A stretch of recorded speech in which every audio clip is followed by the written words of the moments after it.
వ్యవసాయ మార్కెట్లపై దళారీ గద్దలు, మిల్లర్లు, వ్యాపారులు, ఏజెంట్లు ఎక్కడికక్కడ సిండికేట్, మార్కెట్ పాలక వర్గాలు అధికారులతో కుమ్మక్కు. యార్డులకు పంట పోటెత్తగానే రేట్లు డౌన్ చేస్తున్నారు. తప్ప, తాలు, తేమ, డిమాండ్ తగ్గిందనే సాకులు. పంటలేవైనా దళారులు చెప్పిందే రేటు. వడ్లు, మక్కలు, మిర్చి, పల్లి అన్నింటిది అదే పరిస్థితి. దోపిడీకి గురవుతున్న అన్నదాతలు. వ్యవసాయ మార్కెట్ల పొంటి చూడండి, ఓ దశలో క్వింటాల్ 14,000 దాకా పలికిన పత్తి ఈ సీజన్లో పంట దిగుబడులు మార్కెట్లు పోటెత్తగానే 7,000కు పడిపోయింది. సిఐఐ అధికారులు తేమ పేరుతో కొర్రీలు పెట్టగానే వ్యాపారులు సిండికేట్ అయ్యి రేటు తగ్గించారు. అంతర్జాతీయ మార్కెట్లో బేళ్లు, గింజల రేట్లు పడిపోయాయని సాకులు చెప్పి అడ్డీకి పావుషేరు కొన్నారు. మహబూబ్ నగర్ అంటే అడ్డీకి పావుషేరు అంటే అడ్డీకి పావుషేరు అంటే హడ్డీ అంటే ఇంత పావుషేరు అంటే ఇంతే అట్లా. అచ్చా, హడ్డీ ఇచ్చి పావుషేరు కొన్నారు. అడ్డీకి పావుషేరు అంటే ఇక 1,000 రూపాయలు ఉంటే నీకు 100 రూపాయలకు కొన్నాడు అన్నట్టు. అచ్చా. మహబూబ్ నగర్, ఆదిలాబాద్ లాంటి జిల్లాలోనైతే క్వింటాకు 6,500 రూపాయలు రేటు పెంచిరట. ఇక ఇటీవల వరంగల్లోని ఎనమాముల మార్కెట్ కు మిర్చి పోటెత్తింది. ఉదయం కుప్పల దగ్గరికి వచ్చిన వ్యాపారులు చపట రకం మిర్చికి 28,000 జెండా పాట పెట్టి 2-3 కుప్పలు కొని వెళ్ళిపోయారు. ఆ తర్వాత వచ్చిన అర్తిదారులకు కుప్పల చుట్టూ తిరిగి క్వాలిటీ లేదని పెద్ద మిర్చి 14,000కి ఇవ్వాలని అడిగారు. ఒప్పుకోని రైతులు కోల్డ్ స్టోరేజెస్ లో దాచుకుందామని వెళ్తే వాటిని వ్యాపారులు అప్పటికే బ్లాక్ చేసి పెట్టుకున్నారట. కోల్డ్ స్టోరేజ్ కూడా బ్లాక్ చేసి పెట్టుకున్నారు. ఎంత డ్రామా చూడు. ఇప్పుడు కూడా రైతన్నకే వస్తుంది గోస.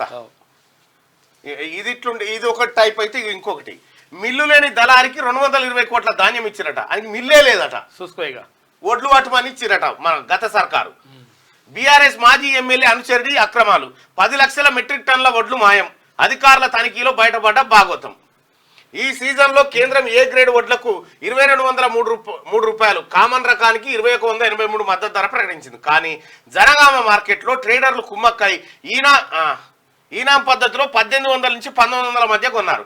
క్వింటాల్కు 500 నుంచి 600 వరకు తగ్గించడంతో ఆగ్రహించిన రైతులు ఆందోళనకు దిగడంతో వారం క్రితం 3 ట్రేడర్లపై ప్రభుత్వం క్రిమినల్ కేసులు పెట్టింది. దీంతో మద్దతు ధర పెట్టలేమని, క్రిమినల్ కేసులు ఎత్తివేయాలని డిమాండ్తో ట్రేడర్లు కొనుగోలను బంద్ పెట్టారు. మంత్రులు చెప్పినా వినిపించుకోకుండా 5 రోజుల పాటు మండికేశారు.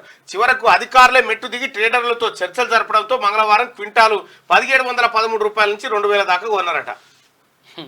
మిల్లు లేదానికి ఈ మిల్లే లేదట. గతంలో టీఆర్ఎస్ ఆయనకి మిల్లు లేదు, ఏం లేదు. ఎంత 10 లక్షల మెట్రిక్ టన్నుల వడ్లు ఇచ్చిరట వానికి. పట్టి 220 కోట్ల రూపాయల ధాన్యం, 220 కోట్ల రూపాయల ధాన్యం ఇచ్చిరట వానికి. మాయం. ఈ చికెన్ మామిడి ఎనిశెట్టి సుదర్శన్ రేటుకు అరే నాకు మిల్లులు ఉన్నాయి ఈ రూపాయి అంటే ఇవ్వలేదు. అయితే అది విడిచిపెడితే ఈ మిల్లు లేని దళారికి 220 కోట్ల ధాన్యం ఇచ్చిరంటే ఇది లిక్కర్ స్కామ్ కన్నా పెద్దగా లేదా? చాలా దారుణం అసలు. ఇటువంటి చిన్నవి ఇప్పుడు గతంలో కేసీఆర్ హయాంలో చిన్న బుడబుడే ఎంత అయిందంటే కాదు 1,000 కోట్ల 2,000 కోట్ల ఏదే 6,000 కోట్లదేనా, ఇదెంత 10,000 కోట్లేనా? దాన్ని పెద్దదేం కాదు, చిన్నగా 1 కోటి రూపాయలకే పేద పంచాయతీ 50 లక్షలు దాటితే ఈడీ వస్తుంది. ఈ 220 కోట్ల ధాన్యం అని మిల్లే లేదట వానికి ఇచ్చిరట. చూడు కేసీఆర్, నీ పరిపాలన ఇంత అద్భుతమా గతంలో.